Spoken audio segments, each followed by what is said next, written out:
पिता मन ही मन, गौर चैत्री की बेटियां रेशम पहनती हैं, मोती के गहने पहनती हैं, और मेरी बेटी, क्या वह सच में इनसे कम है? नहीं, पर समाज का ये ताना, भिखारिन, ये उसके नाजुक मन को तोड़ देगा। बाहर से आवाज आती है, आहा, देखो ये भिखारिन आ गई। पिता का चेहरा तड़प उठता है, पर वह अपनी बेटी के सामने खुद को संभाल लेते हैं।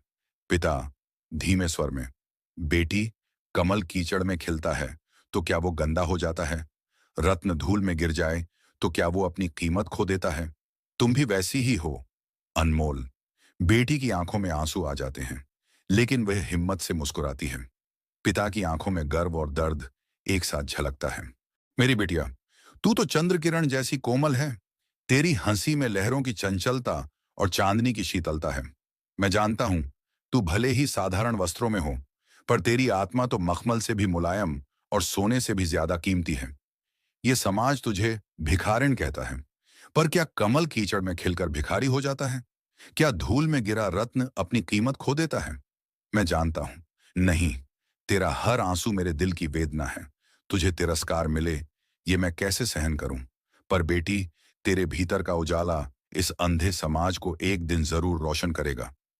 मैं तुझे रेशम के वस्त्रों में लपेटना चाहता हूं, मोती और सोने से सजा देना चाहता हूं, पर जानता हूं कि असली सुंदरता तेरे दिल की निर्मलता में है, जो किसी आभूषण की मोहताज नहीं। जब तू गांव जाने की बात कहती है, मेरा दिल कांप उठता है।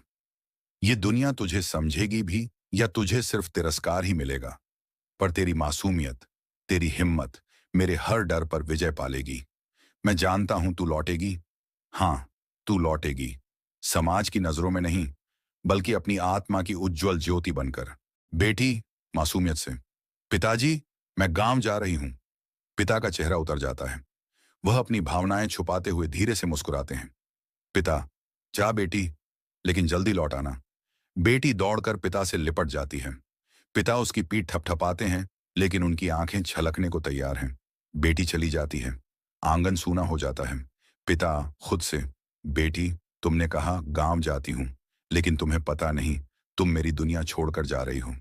तुम्हारे बिना मेरा ये घर, ये आंगन, सब सूना है। काश ये समाज तुम्हारी मासूमियत को समझ पाता